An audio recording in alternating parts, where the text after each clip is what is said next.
Welcome to the pod. You're listening to What the Reality with me, Cashay Roberts, and we are back with another Toxic Tuesday episode. And we are doing a full reality TV deep dive. We are talking Real Housewives of Atlanta, that Rhode Island first reunion part, Love Island USA. I am so happy Casa Amor started because that was getting boring. And then I just share my thoughts on the Valley and why I would never, ever trust a girl like Brittany Cartwright.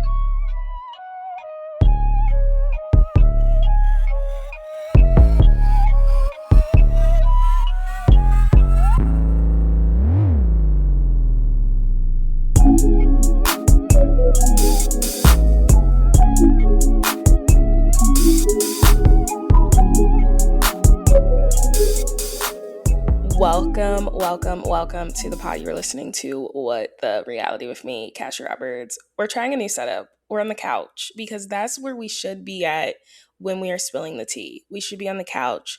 You should have a glass of wine, some tea, coffee, your water, hydrated. I look very hydrated. I'm posting this on YouTube. I know it's been a while since I posted on YouTube, but I'm going to post this on YouTube because the skin looks very hydrated. Looks like a baby doll. Anyway, we're trying a new setup. My mic is on my lap, so I'm hoping you guys can hear just fine. I just did a test and everything sounded fine. So hopefully it sounds good, but I just wanted to try a new setup. I wanted to be on my couch with my nice rug. I wanted it to really give intimate vibes, especially because like I said, I'm posting this one on YouTube. I haven't been posting my video formats because hair been looking crazy. Not even skin, just hair been looking crazy. And at least today I can do a slick back every once in a while, but I get my braids in. So next week's episode, I'm going to have some nice luscious braids. But yes, I'm testing out this sort of format because it's really giving casual, we're just talking crap with our best friends. What is going on? You guys, I'm being so proactive. I'm filming during a lunch break. Obviously, I'm remote on the days I film, but I'm just let me be proactive because I have some plans later. And I'm you know what? I've watched everything I've needed to watch. Everything's fresh in my mind. Today's episode, we're not going to have any really reality topics. So maybe that'll, when I'm at the couch, I mean business because we're just talking reality TV.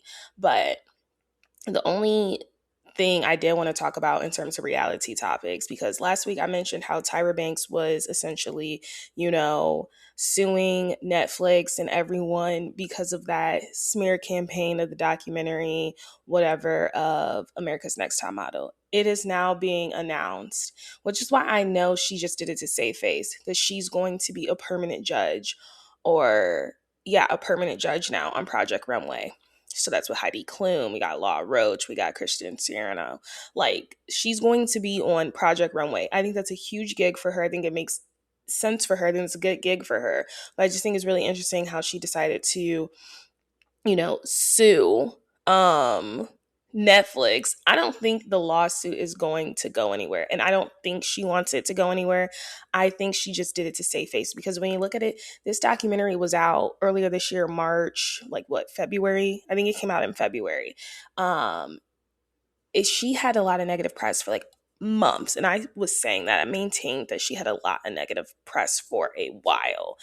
And I don't think the press would have died down if she needs to literally be thanking Bravo, Andy Cohen, Sierra Miller, Wes Wilson, Amanda Petula, because once that triangle happened, and all of this nonsense about it, that's when it kind of shifted and it kind of went blank. But you could not have gotten on Twitter, TikTok without a post about America's Next Top Model and Tyra Banks and the awful human being she is, which I honestly don't think she is. I mean, was she complicit in a lot of stuff? Yes. But you guys make sure you listen to my part 1 and my part 2 because I do cover the America's Next Top Model and all of that.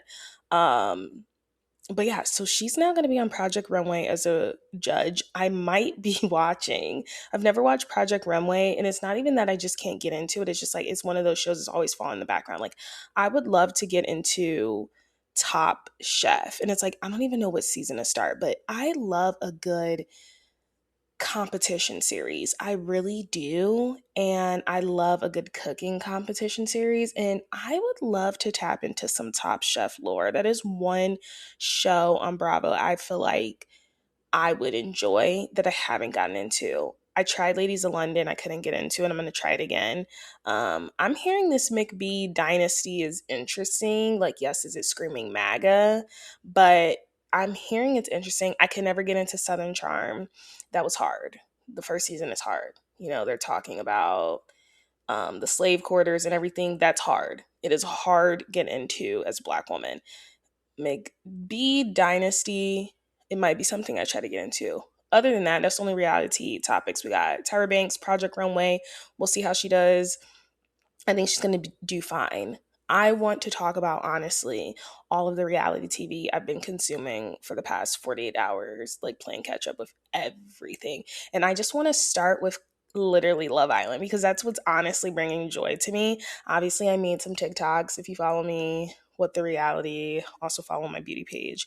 I made some TikToks over the weekend and basically was just saying how like this season of Love Island has never been more boring. And I feel like just as I made that TikTok is when production was like, let's unbore the girls, let's unbore the audience, the masses. I was like, honestly, at this point, I'm looking forward to, Casa Amor because I'm like, hopefully some stuff does get shaken up. I really felt, and I talked about this in my last episode, but now we know Soul has been dumped. Soul and Gabe has been dumped. And I genuinely felt like I really feel for Soul. And I'm so glad that she has left the villa now and she has this whole army nation. It's called Soul Society. I'm so glad she has left the villa because it was so toxic. But it's like, I also wanted her to meet someone in Casa Amor because I just felt like I was really, out of all the girls, I really was rooting for Soul. I was rooting for Beatrice. They've really dumped all of the girls I've been rooting for. I really do like Kata.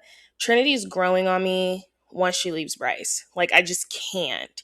And I just genuinely believe they're trying to make it like a Nicolandria thing. Other than that, and you know what? It's like people complain about Melanie, but we have to be real. She's not as bad as Huda.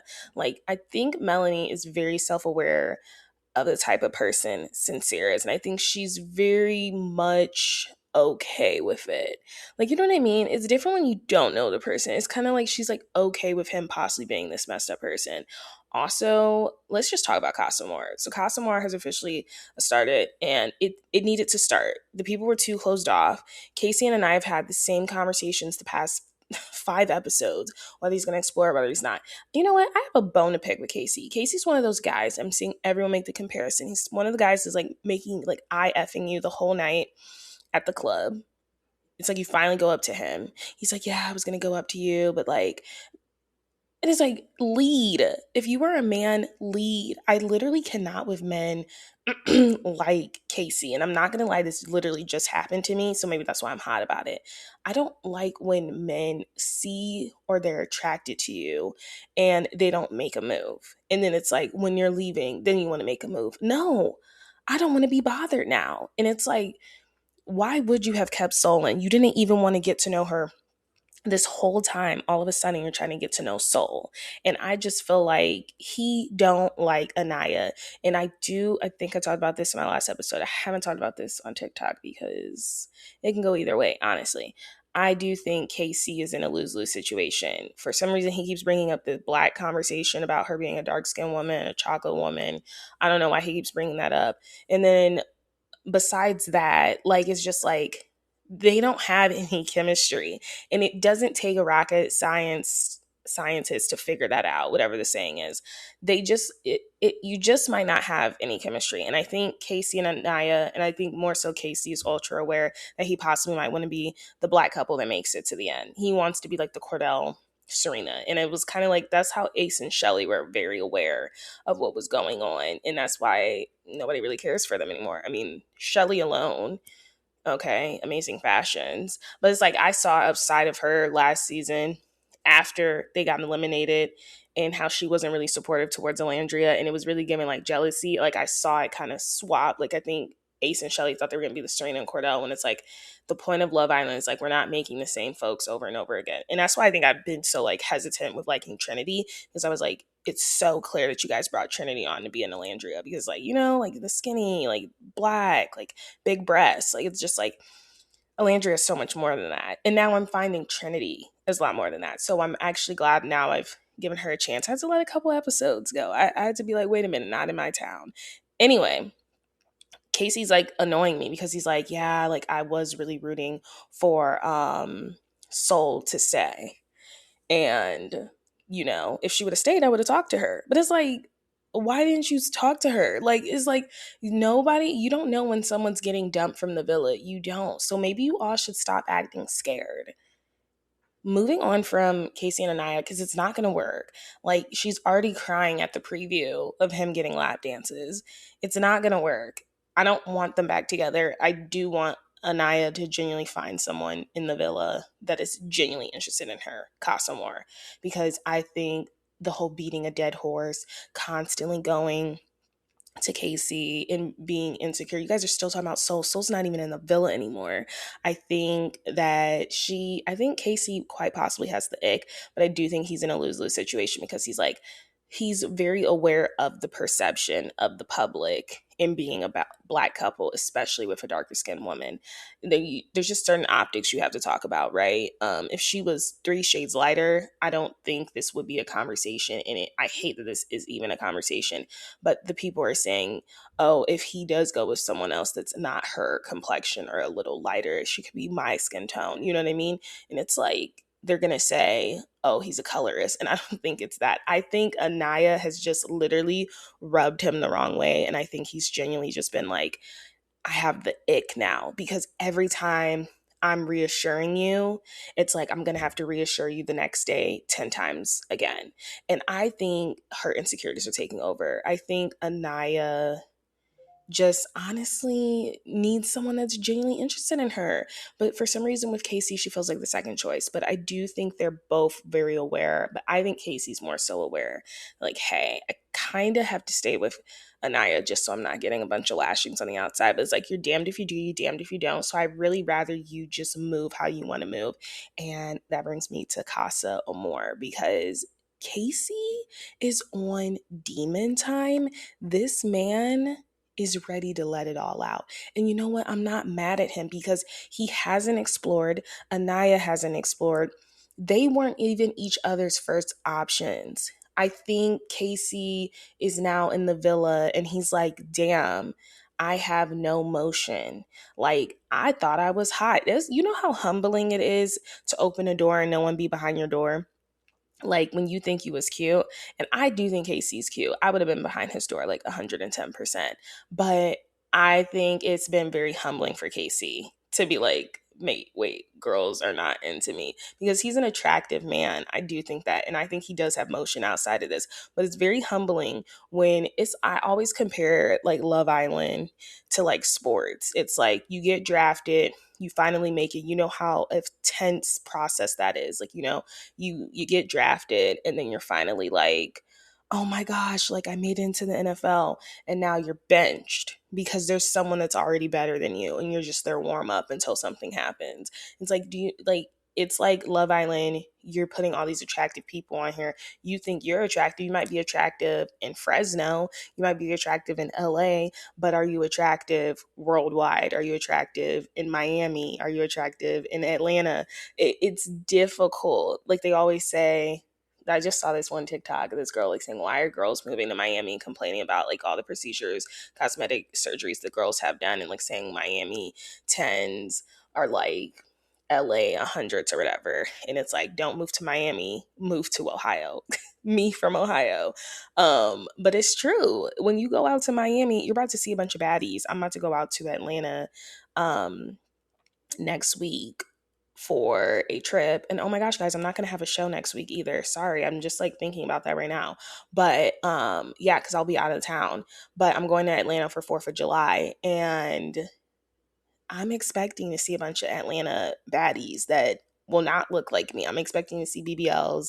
I'm expecting to see a bunch of lymphatic drainage on the stomachs, if you know what I mean, because they're called lipo stomachs. No shade, no tea. The people can tell when you have lipo on your stomach, because the stomach is not giving a real stomach. It is giving Sims. But other than that, like, I'm expecting to see a bunch of like Atlanta baddies, and it's just like, I'm totally fine with not being an Atlanta baddie because that's me. I mean, I'd like to think of myself as like not just a Midwest baddie, but like a baddie, but like Atlanta, I'm saying like Atlanta baddies, Miami baddies is kind of a different breed. Y'all go ahead. You know what I mean? Go ahead with that. Y'all can take the cake with that, right? I think I'm more of like a northern, like DMV baddie, right? Atlanta, Miami, y'all can have that. But regardless, you're putting all these attractive people on one island. And now it's like, dang, am I really not a baddie? Because no one's moving for me. So I think KC's now in Casa Amor. The attraction is there. The women, there, these are some pretty women. I'm talking the Persian girl. Unfortunately, I can't remember her name. I do remember Tiara in the nurse outfit, who I think is gorgeous, who has made it clear that she's very interested in Casey. And I really want her in the village. She seems like a very cute, cool girl. And I want to see Casey in lust. What did he say? We're on Love Island. We're all lustful. I want to see him actually like and enjoy his connection, because I actually think Casey's a dope dude. And I want to see Anaya actually enjoy her connection. So there were 5 girls that came in. Unfortunately, there might be 4 by the time we tune in to tonight's episode, because it looks as though Alana, the one in the Victoria's Secret, she was very small, very petite. The one in the Victoria's Secret costume has been exposed on social media for saying the N word. And I'm just like, how many times do we have to go through this? Like, I have to say it. Like, I'm a Black woman. I don't think anyone that isn't Black should be saying the N word. But obviously, production is not vetting them enough. Maybe you should hire some Gen Zers. What's annoying and frustrating to me as a viewer is being introduced to people prematurely, maturely, and then them being yanked out of the villa. I was very upset when they yanked out Sierra, obviously from last season when she used a Asian slur, which, I had to be educated, because like I only know of a couple of slurs, so I didn't even know it was a slur. So obviously once we were educated, all of that stuff, we knew. And then she had actually apologized for it, and I felt like her removal was pretty premature. And now we've met Alana. She's done this whole challenge licking down these people, and now she's not even in the villa. From what I'm hearing, I'm pretty sure she's going to be exiting the villa. But it is annoying when they're constantly getting these people on, and then social media is social media. And it's like, are y'all getting paid to like expose these folks? Like, I understand, but it's like, I promise you, I I don't know how to say this and like not sound like insensitive. I just really don't care if they are saying these words or not. Like, I really don't. I'm just here to watch the show. That doesn't mean I'm voting you in or keeping you out. I don't think she would have lasted long anyway. You know how many couples are going to be in there once people reunite from Casa and the villa? Like, girl wasn't even going to make it far. Thank you for this information. Noted. Continue on with the show. What happened to separating the show from? Well, it's difficult with the show though, because it's reality TV. But I'm like saying, in terms of like a TV show, this person, they say Superman is a crazy man, allegedly, the Superman with like the nice hair, right? They say like he has a history with like hooking up with younger women, a lot younger. And they also said he had a drug problem, but he is still Superman, and they're constantly cleaning up his image. I'm hearing a lot of behind the scenes with that, and they're like, they should stop casting him with women that are 25 and under, basically. But what's his name? Henry Cavill. Let me see who's Superman. Henry. Yeah, I know his tea. If you are watching me on, you see, I love kind of like throwing in tea and then like deciding to just drop the whole thing. Like, I'm like, oh, like I mean, were there not rumors about him hooking up with underage people, allegedly, but he's still Superman.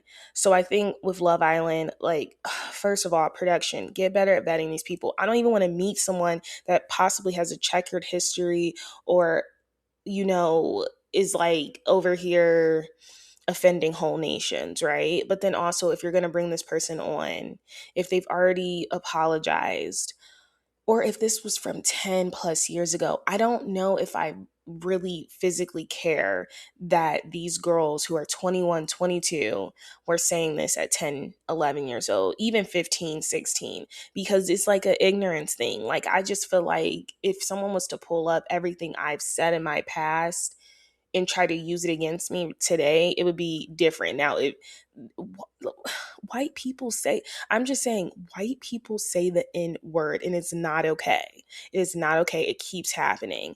But like it keeps it's gonna keep happening.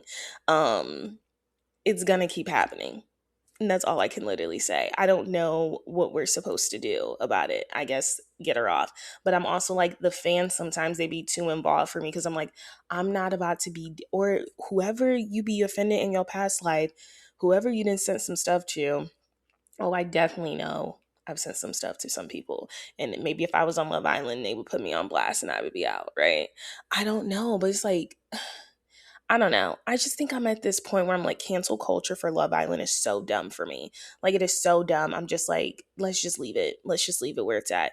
Let's not get too involved. Let's not go down these rabbit holes of trying to prove that these people are terrible people because they didn't use a word they had no business using 5+ years ago. And that's my mantra, is like 5 years. I'm not saying no if you did it 4 years ago, like whatever. Like guys, I said the most ignorant stuff in college one time. I don't even want to repeat it, and my friend had to say that was ignorant to me, for me to be like, and I was drunk too, but it's like, I remember that very vividly because I found out something, I said something, and she's like, that's so ignorant. And I was just like, oh my gosh, like, check the people in real time. Don't try to carry that into one. And me and a girl still cool. Like, it's not like best friends, but it's like, check the people in real time. So I'm hoping whatever was going on, I'm hoping they checked this Alana girl in real time or whatever. It's just really annoying. I'm really excited though. This whole week is gonna be Casa Amor filled. The ladies, unfortunately, did not get any preview to what they're receiving. The only preview they got was to what the men are doing. And I can tell you this, I actually do think Mel and Sincere are going to make this through. If anything, I think Mel's going to be on her worst behavior. I don't think any of the women in Casa are attracted to Sincere. I was looking because I'm not messy, but he looks very different than his Instagram as well. He is a lot more jacked up, and I don't know if he's not eating his protein in the villa or if he needs to do some more push-ups, but he's looking very scrawny. He's looking like a good Bryce. Or maybe Bryce is looking like him junior. I don't know. Like, he's lost all muscle mass. He's not cute. And it's like, you just got hair. So it's like, I don't think any of the women were moved for him. It looks like he might be interested in the girl that's going to be interested in Casey. Corbin is definitely bringing home the Persian girl. And they're both from Miami, and they're both the same age. Just saying. It's giving him and Kenzie definitely aren't going to make it. But the biggest plot twist I have yet to see is apparently they're bringing in a whole truck of men for the ladies. You know what? I'm glad. Like, let's mix some stuff up. I even think that Ariana and production are a little frustrated with this season because they think the people are locked down a little too crazy. Love Island UK has been amazing. The couples are changing every day, and I think this is the way that Love Island should be ran. But in terms of the women and what they have look in what they have to look forward to, the women are getting 12 men blessed upon them. 12 men. Unbelievable. I'm assuming the men are going to have to make good first impressions, and each lady will have to choose which one she's actually interested in keeping here in the villa, or based on looks or like first impressions wise. Like, I don't think they're gonna have all 12 of them living in there the whole time. Casa Amor is running this whole week, and it seems as though it's a little extended. Normally it's like 3 episodes. I think it's this whole week. It's gonna be obviously tonight, and then Wednesday there's a break. Thursday, Friday we're gonna have a cliffhanger from some recouplings, and then Sunday will be an epic episode, I'm assuming, or it'll be the recoupling episode and the blowout. from Casa Amor. Very excited, but yeah, I think actually Sincere Melanie, or I think Sincere is actually going to be faithful because I don't think any other women are interested in him. And it could be because of how he did Soul. So, yes. Let's move on. I want to talk about Real Housewives of Atlanta really quick. It wasn't a very eventful episode. This is all leading up to, Scotland. So it all comes back perfectly because, like I said, I just realized at the calendar next week is 4th of July. So I won't be recording an episode unless if I can record an episode prior, but I'm actually leaving like next Thursday. So it'll be difficult. No, I'll have an episode this upcoming week. It's the week of 4th of July. Sorry, so I misspoke. I will have an episode next Tuesday because next Tuesday I won't be in Atlanta. It'll be the following episode. I'll let you guys know. So yeah, we have another episode. But it kind of works out best regardless once I'm gone because Atlanta, I don't think Atlanta's coming back until the 12th. I think they're taking a 2-week hiatus. I don't know who told them to do that. So I don't even think they're coming on this weekend. Or maybe they're starting the Scotland trip and then they're taking a break for 4th of July as well. This episode was kind of, it's not boring because I don't think Real Housewives of Atlanta has had any boring episode yet this season, but it was definitely giving filler. There wasn't really much that happened. My notes, so I did watch Shamea. She had an interview with Carlos King, and I think perhaps the biggest thing I learned was that her and Portia were cool growing up, but Portia was more cool with her sister, and they didn't really get close until Portia went through a divorce. Her first divorce with Cordell. They didn't become like really best friends until then. Um, I'm seeing an attack on Shamea. I'm seeing an attack on Shamea and Kelly. Like, obviously, I think people should be held accountable for the things they say. But I think we got to drop it. I don't understand, and I'm hoping maybe we figure this out soon. I don't understand what Angela and Shamea's beef is. Like, going back from square one, what is their issue? Is their issue not originating from Shamea laughing at Portia's joke and Angela being upset because she's like, as a married woman, I would think you wouldn't do that. But I don't understand how Angela could be cool with Portia. I'm the 3%. I don't know. I think I'm seeing a dog pile for Shamia and it's kind of making me want to root for her. I'm seeing the audience kind of go against her and it's making me want to root for her even more. I don't think she's a terrible person. I think she is someone that is used to being the center of attention and now she's on her former friend's show and she's realizing she's not a cool girl because she's not cool with her former friend and this is her former friend's show. Let's just put it out there. Shamea had a breakdown at the end of the episode. She's like, I get it. You guys don't want me a part of your group. I feel really bad for Shamea. Am I a Shamea apologist? No. Do I think she do some weird stuff? Yes. But I just see someone that's like crying for help and that genuinely does want their friendship back with Portia. And I think whatever that text exchange was, I'm hoping we know what happened very soon. But I don't know. I'm not liking the clear attack on Shamea. From all angles, Cynthia constantly bringing up the issue with Shamea and Portia. It just seems like everyone's trying to put their 2 cents in and it's like we're all team Portia. And I can understand how Shamea feels very secluded and alone. And yeah, so watching her Carlos King interview, she did lie.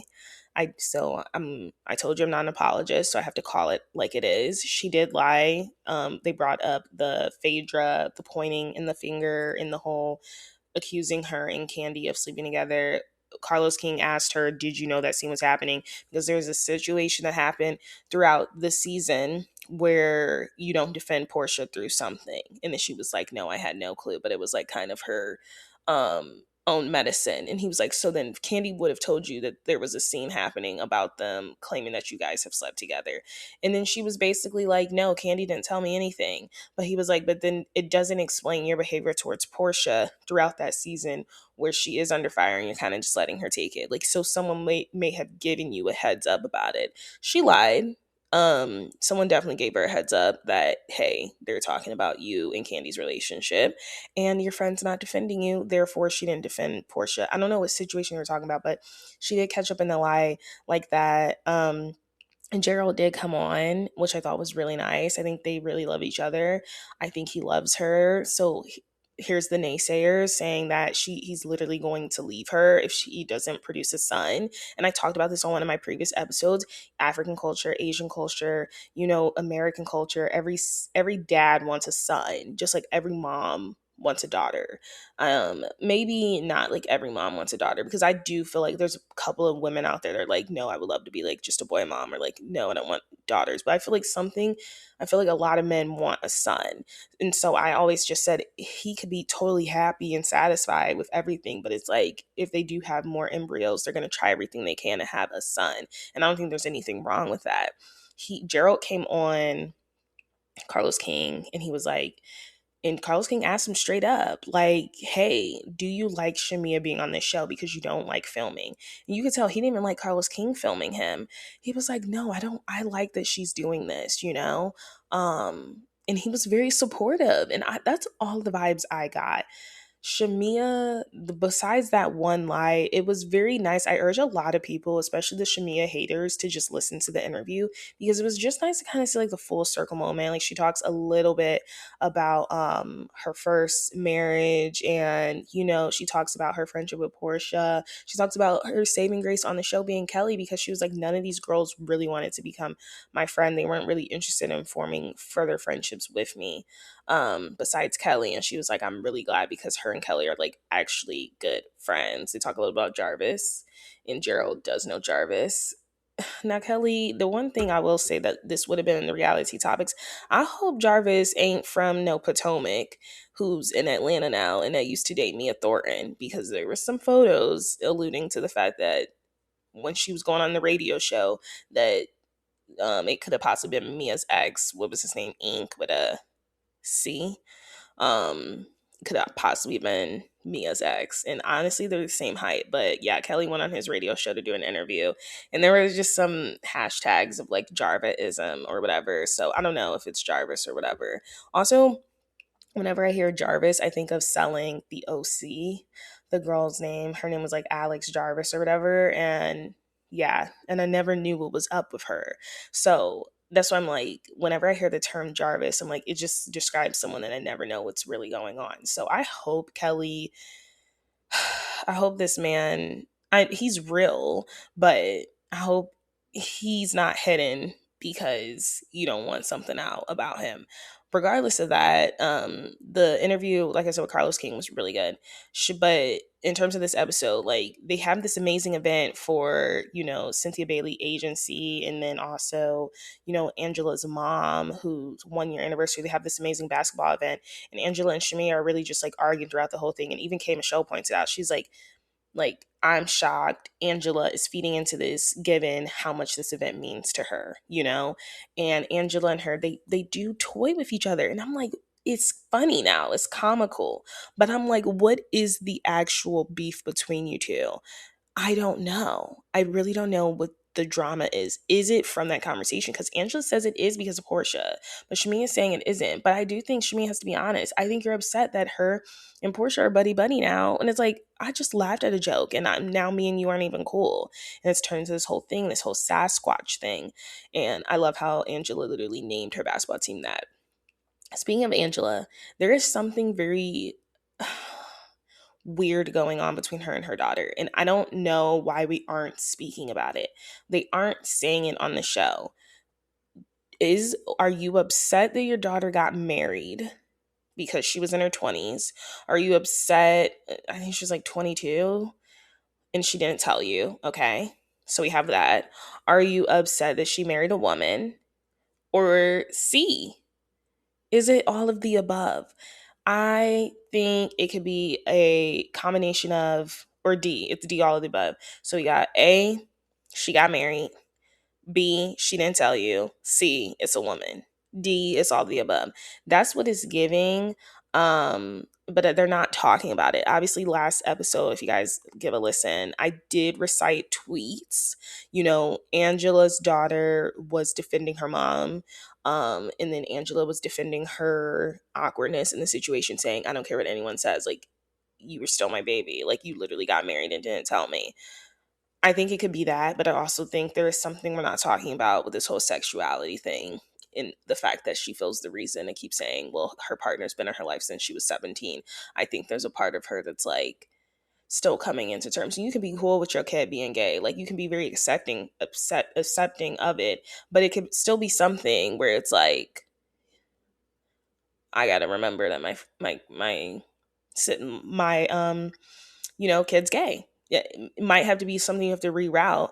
Um, I don't know why the kids have to know. Especially the one kid, he's like 11, 12. I'm pretty sure he heard that whole conversation. So if he didn't know if his sister was married now to her best friend, he definitely knows now, because he was definitely creeping down the stairs and listening to the whole conversation. But yeah, I'm interested in that storyline because I'm like, they're not talking about something.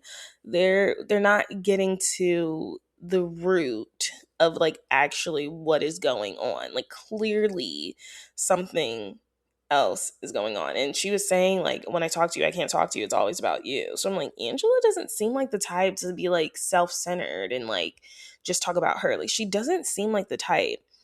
But I don't know. I just feel like we're missing puzzle pieces. Like, is it just genuinely the fact that you got married, you didn't tell your mom? Or is it the fact that she didn't expect you to actually get married to your best friend who's a girl? Like, you know what I mean? Like, I don't know. And like I said, Angela's daughter is awfully young. She's 23, I think. And I think she got married like at 20 or something. Like, she got married very young, and then obviously she did not tell her mom. So I don't know. The ladies though, they will be heading to Scotland in the next episode, and I'm really excited. And I'm excited that Phaedra and Portia are planning it, and that they talked about why they did Scotland, because that does seem like a very odd place to go on vacation, especially if you are from the A. And I think it was interesting that they both said they both had good experiences with the traders. Who is going to be the next Atlanta trader? It's definitely giving Angela Oakley is going to be on there for sure. Um, or I don't know, will Nene Leakes be on? I feel like Nene Leakes is almost like too big of a get. I don't know. But they did explicitly say, like, hey, we both went on the traders. We both had good experiences in Scotland. So we think it would be cool to go back and give everyone that same feel. So I'm honestly excited for the trip. Andy did just tweet that he's gearing up for the Real Housewives of Atlanta reunion. So to tweet his questions. So if you have questions, make sure you tweet them. I think perhaps the only question I genuinely have is, okay, I have two questions. What happened between Portia's mother and Shamea's mother that has been so, you know, cemented negatively into their friendship? And then my second question would literally be, what what is Angela's issue with Shamea? And I don't want Shamea to respond at all. I want to know what is Angela's issue with Shamea. And then let's go from there. Because I don't I like I get it like for the show and everything, but I'm like, and that's another thing Shamea did mention in her interview with Carlos King. She said when she got into an argument with Angela, she's like, Angela kind of did like a 180 once cameras were down. She's like, oh, you're not still upset, right? Like, we're just doing that for the show. So I'm hearing, so Shamea's other issue with the women on the show, at least, or like with forming friendships on this show, is the fact that they're able to turn it on and off for cameras. And she's like, no, I'm actually like really upset with you. Also, she was really she's like in the middle of defending her jobs right now with the NBA and the NFL after these allegations that she's been sleeping with Falcon and Hawks players. I'm like, probably in the past, but it's like, the gag is, like she said in her interview, why would I sleep with them when Gerald could literally buy the team? And it's like, I believe that. Their money's thick, tight, HVAC. That's where the money is at. But other than that, I want to know, what is Angela's issue with Shamea, because I think Shamea's issues with Angela are all reactionary to Angela's issues with her. I want to talk about Rhode Island because I just finished watching the reunion. The reunion was really good. Rhode Island, hey, it was a very strong season. It started off very strong, and I feel like it really finished on a strong note. I feel like I have some opinions I want to share about some people. Do I think Liz has issues. Yes, I think she has an issue remembering. I don't know if she's drunk half the time, but it makes her interesting. Her ability to take accountability and apologize to Alicia is very amazing, but in the same breath she kind of flips it, and it's just kind of like, girl, are you sorry or are you not sorry? You apologize to Alicia, you've apologized to her on Watch Women's Live, you apologized to her in the after show, now you've apologized to her face, but in the same breath you're like, I feel ambush. I don't know how Liz can feel ambush in the car, but apparently she feels ambush. There were voice memos sent, voice memos on Joellen's behalf. And that brings me to my opinion on Joellen. Gorgeous girl. I don't care if it's plastic surgery or not. I think Joellen has a very beautiful face. She has a very strong mix of Teresa Giudice and an actor. I had an actor in mind and I keep forgetting. She low-key does look like Teresa Giudice's like cousin though or something. Um, I think Joellen's really pretty. I always say Joellen is kind of like mixed with like the Kardashians too. Like she's a very pretty face. Unfortunately, it is a two-faced face. I do think she's a little two-faced. Apparently, she was sending voice memos to um, Liz about the car scene. Apparently, they were trying to set up that car scene to be what it was, and it was that, and that is why Liz reacted the way she did. Do I believe it? I don't know. But Joellen, I do genuinely think she should spend more time healing. I think that is someone that is always trying to latch on to the next thing, and that is being in someone's business, because I don't know, maybe her life's a little boring, maybe she wants Brian to spice it up, like I don't know. But if we're not talking about the whole Kelsey and whether she had an affair with someone, or not Kelsey, I mean Rosie, and she had an affair with the basketball coach, and it's just like, where are the receipts? You're saying there's a police report. Where's the police report? And there's no police report with her being in this car. And it's like, you said the cops were talking about it with you. I don't know. I understand what Liz means when she says, like, you're an investigator. Like, you make sure you want to do everything. And it kind of makes me look at you different, because it's like, girl, how much time do you have in your hands? Just like her and Rulla going at it. Honestly, I live for their feud, though, because Rulla and her, they was cussing each other out. Peacock, period, censor version. Also, Peacock, I'm sorry. I made a joke. I'm like, oh my gosh, I should go watch Casa Amor in theaters. Why the heck would I go spend my hard-earned money to go watch Casa Amor in theaters when I pay for Peacock with no ads? Like, no. But you know what it is giving? It is giving I need to get a projector in my studio, because I have this huge shade I can bring up and down. I don't think I'm ever going to get a bigger TV, because I don't really care to get a bigger TV. Like, I just don't. But the girls are getting projectors. And it's like, I can have a projector. That would have been tea, to watch Casa Amor on a projector. But yeah, them, Peacock and NBCU, they're just trying to get all of our monies now, because we is already paying for Peacock premiums. And you want us to go to the theaters to go watch Casa Amor. It's not giving. It's not giving at all. But regardless of that, on the Peacock uncensored version, Joellen and Rulla, they are going at it. You guys, like, I literally cannot keep up. So yeah, Joellen, I don't trust Joellen, but do I like her? Yes.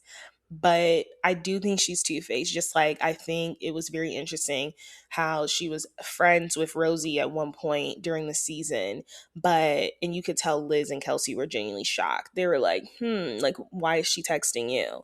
Because you be in on the group chats too, dogging her. And then Kelsey or Rosie, I get Kelsey and Rosie's name mixed up, even though I don't think they look alike, but I do think they look alike. But I do get their names confused.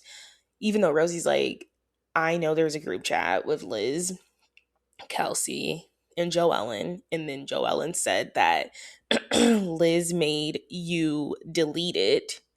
And I'm like, Joellen, why would you say if Liz made you delete it, first of all? And then second of all, that's what Liz be talking about. Like, she's like, you're very sneaky and cunning and conniving. So it's like, you want to act like you dislike her as well, but then but in front of her, you're like saying, I'm telling you to do this stuff, or like, we're actually have a group chat talking about you. It's very wish-washy. It is very wish-washy, very flip-floppy. So I kind of, like I said, I understand where Liz is coming from in terms of Joellen's sneakiness. It is a little sneaky. I'm not gonna lie. It's a little sneaky, and it makes you question, like, her her motives, and it makes me question, like, girl, are you bored? Like, you need something to do. So we found out there was a group chat. Liz did say we should probably delete and start over because she was catching on to Joellen. I think Liz is someone that's like in real time, like, I don't know if I can fully trust Joellen. Joellen claims they were really good friends, and so she's like really shocked.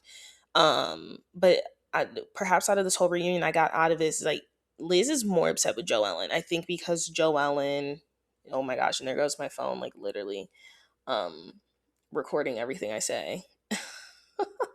I think Liz is genuinely catching on to Joellen and just like I think there is something about Joellen.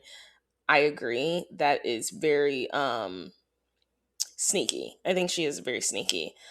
Regardless, let's get into like what happened in the front or the beginning of the reunion, which is like Kelsey and Rosie going at it.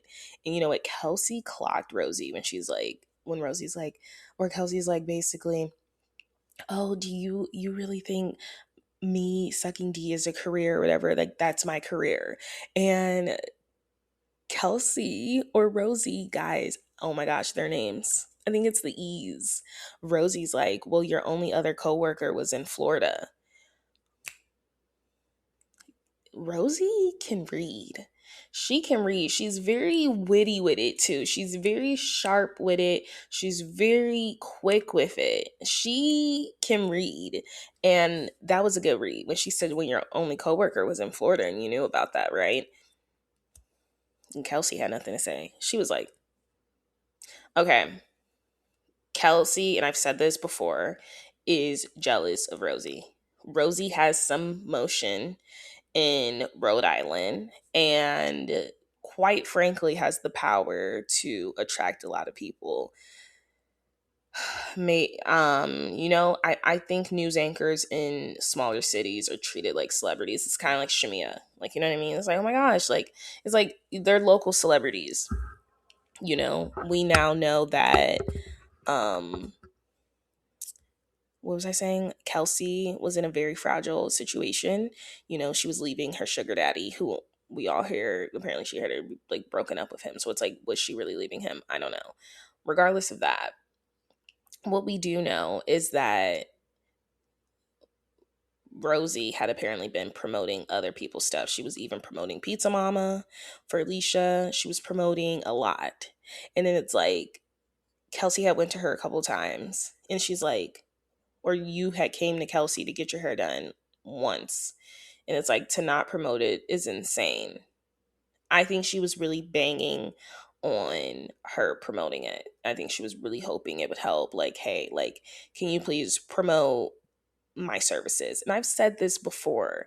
I think she was hoping for that post. Her posting it would be like Ashley honestly posting it. Ashley obviously posting it is like bigger. And I am noticing Kelsey really does want to be friends with Ashley. She even admitted, she's like, I've been watching her forever. I've been following her since 2015. So it's pretty cool to like see her. And I think she's like so upset that Ashley's like friends with Rosie and like they actually connect. I think Kelsey wants to connect with the younger girls. I really do. I really think she wants to be cool because her, Rosie, and Ashley are around the same age.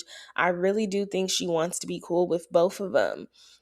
I think she tries to be cool with Ashley, but it's like Ashley, obviously, her allegiance is with Rosie. Like her and Rosie have a very true friendship. And that's what I do love about Rhode Island. You could tell the friendship's so clear, right? And I think Kelsey wants in on that. And especially, like I said, they're younger. And, I think she wants the perks of hanging out with Ashley, former Bachelorette star.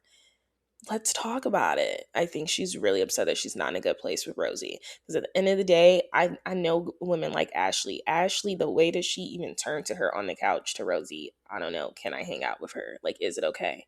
And then Rosie's like, you're a grown woman, you can do what you want. Mm, she can do what she want, but she gonna ask you because you're her friend, right? Like she doesn't want her friend being uncomfortable. So I think that's interesting. I just think Rosie don't mess with Kelsey. So she's like, why am I about to give you promotion? I really don't care. And I don't blame her. That would be not genuine. At least she paid you. But you could tell with Kelsey, she didn't want to be paid. She wanted a shout out. So now it's like, were you even really trying to help me and service me? Or were you just trying to get a shout out to begin with? Regardless of that, um, something weird happened, okay, between Liz and Rulla. Liz says she has an experience with Rulla in these phone calls and stuff. And basically, Rulla alluded that her and Liz have been in similar situations. And so then we get this story of, Liz running into an old time friend of 30 years. Her and Jerry were separated at the time. And she made out with this guy. And apparently, who told Jerry? Not Lizzie, Rulla and Brian. They actually called up Brian, and then she was getting a phone call from her husband, her, estranged husband in the morning after her drunken night with this guy that was kissing, but it was giving more than kissing, honestly. And then you got Joellen just nodding her head onto the side. She's like, I have experience with these. So what we do know is that Joellen has been laid off. She's been laid off / fired. We don't know if it was because of the Brian of it all, but it's giving because of the Brian. I think Brian and Rulla have a lot of motion also in Rhode Island. They have pharmaceutical or some business that, you know, is clearly connected to what Joellen was doing. Joellen says now she's a stay-at-home mom. My question is, wasn't Gary a stay-at-home dad? So who is making the money? Obviously now she's on the show. I'm sure the show is supplying a lot of money, but they are first-time housewives, and if anything, this is a first-time city, so you're not going to be seeing Lisa Barlow money. And I say even Lisa Barlow because that is a newer housewife that definitely has a good contract. I could definitely see Joellen becoming a Lisa Barlow for sure. Love her or hate her. She's not going to see that type of money until like fourth season, because let's keep in mind, Real Housewives of Salt Lake City, I think they're going on to their seventh season now. And I would say Lisa Barlow's season 5, 6 is when she really started seeing that money flow, and when ladies really did. So yeah, I don't know what else she's going to be doing. Obviously, the influencing stuff works. We also, like I said, I talked about the group chat when they clearly are talking about Rosie. I don't know what their issue is with Rosie. Rosie apparently has I think it's because Rosie knows production because she has worked in the entertainment industry. And so they're afraid that Rosie gets a favorable edit, or, she is more protected in her personality is, when really it shouldn't be that way. But I don't know what the issue is. Obviously, Rosie is very well aware, but I do think it is very shady how Joellen, as soon as she's not cool with Liz and them, or Liz specifically, throws under the bus also Kelsey, because she did, and tells them about the group chat. Obviously, the part 1 ended with Rulla and Joellen getting into it. Rulla called Joellen a slut. And you know what? I was here for it. I don't think Joellen's a slut. I think she just had a good time. She talks about, was she promiscuous, back in her day? Is that what got her sent away? I don't know. I'm hoping we elaborate more on that. She said the moment that she got sent away, I think it was because she was taking a shower, like an hour-long shower with her boyfriend. I think she was actually like hooking up with him in her room. I mean, it's kind of like crazy, but like to send your kid away like for something like that is like insane to me. But I don't know. So yeah, they ended off in a screaming match, and I'm excited for the men to come out. You know how essential the men have to be to a cast for them to come out for the first season of Housewives? Like, it's clearly essential that we get Brian out there, and it's essential we get all the husbands out there to really talk about the things. Liz and Alicia left things on a good note. Even though, like I said, Liz will do this thing where she'll apologize, but then she's like, you were trying to ambush me, and she thought Alicia was amping it up to make herself cry more. She does that weird thing where she thinks everyone's coming for her and against her. I do agree with Joellen when she said that. But for some reason, she cannot accept Joellen, and Joellen and her were actually friends. I don't know if it's because, but she is, for some reason, is denying her friendship with Joellen, and I need to know why. Because it's like, I thought you guys were friends. But when you rewatch the season, and I might do it you can tell there's certain instances where Liz calls Joellen out. And it's like, I don't know if she was figuring out in real time, like, I don't know if this is a friend or a foe. And I think she was literally trying to figure that out in real time.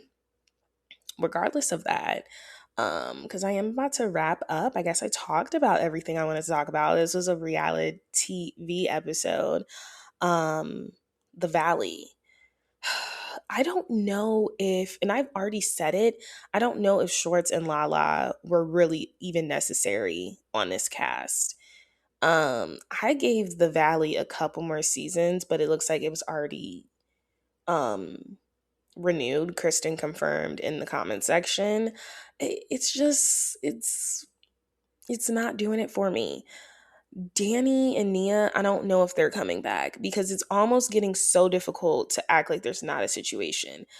I agree though, a lot of them have issues with drinking. And I think Brittany is one of them. The way that she is able to hop off of a surgery table to go meet her friends down in Mexico while she's in a diaper, literally recovering from lipo, to down, keep in mind, a shot of tequila, and that stuff adds up. Like, it's not helping.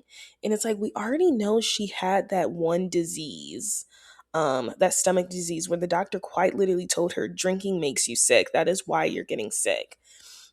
And that's why Jax was like very frustrated with her for a long time on the first season of Valley. He was like, and then this even happened on VPR, one of those seasons where she's like, the doctor literally told, like, you probably shouldn't be drinking. Like, something with your stomach cannot handle it. Like, I think she had like a hole or something. I can't remember. Um, it is never that deep. She couldn't even miss this cast trip. I get going to the cast trip, but it's like, girl, you just got your surgery. You're just fresh off of the table for lipo and you're downing liquor. Brittany may have a problem. And I always say this, and I will keep saying this. Brittany is no victim in this whole Jax and her situation. She knew exactly the type of guy Jax Taylor was. She thought this man was going to give her all her hopes and dreams, taking this southern small town girl out of her little city of Kentucky and placing her in DT LA, downtown LA. She knew he was on a show. She was totally fine with it. She knew he was going to give her the breast she wanted. She thought she was going to make it. She thought she was going to be one of Hugh Hefner girls with the big tits. And she thought her and Jax were going to live this modern Jackie Kennedy, not even Jackie Kennedy, Marilyn Monroe and John F. Kennedy love story. She thought it was going to be giving that, and that this man rescued her and she's this celebrity now and all this stuff. And it crashed and burned because you knew what kind of man he was. And because of that, I also think you mentally are messed up. I definitely think that she has learned a lot of habits from Jax. The way she corners Kristen's like, why are you automatically defending Nia? Why are we pretending like this surgery is something you needed? I mean, does it help? I'm sure. But this isn't something you needed to get, and you're upset that everyone's not fully supporting you, or you're upset that we're not acting like this is something like you're getting your kidney removed. You got lipo. It was a cosmetic selective surgery. You want everyone to bow down and rally around you because you're used to being the underdog. You're not the underdog anymore. You're kind of snaky. You're kind of a mean girl. And we all know you don't like Nia. For some reason, she doesn't like Nia. She thinks they're fake. She thinks they're performative. But I would say I think Brittany's performative as well. I think you all are a bunch of performative MFers, honestly. Especially the people that took pictures of Kristen changing her poor daughter, Kaya, in the restroom. Like, fans, you gotta get a grip. You have to get a grip. That's my 2 cents on the Valley because honestly, like I said, I'm not really enjoying this season. I'm just not. But yes, I'll be back next week with another episode of Toxic Tuesday. Probably talking about some reality topics next week. If there's anything going on. If not, there's so much Love Island to talk about. I didn't even get a chance to talk about Love Island UK today because that would definitely be a supersized episode. I'm trying to wait for Love Island UK for a couple more episodes to binge. I'm kind of getting spoiled now on Twitter with like everything that's happening in the UK. And it's like, you guys have to remember in America, we're like 2 weeks behind, or at least like, I think we're like a week behind. So I'm trying to wait until more episodes come out. Love Island UK, you guys, has been really good. Oh my gosh. Reality TV unrelated. I finished Running Point second season. Amazing. Netflix does this thing where they have these like cute 30-minute sitcoms that are much needed. And I would place Running Point and Nobody Wants This in the same bracket of like, that's what I needed. And I would even put Emily in Paris, even though they're going to have their final season. Just like nice shows. So it's like you can just shut off your brain. But Running Point, I actually really like, and I'm really excited for the third season. It's already renewed. I Need Forever to come back. I don't know when that's coming back. I feel like they've been like in production forever. But yes, I will see you guys next week, and I'll give you guys the update. Next week, I will be here. The following week, 4th of July, nobody should be here. Nobody. All right, I'll talk to you guys later. Bye.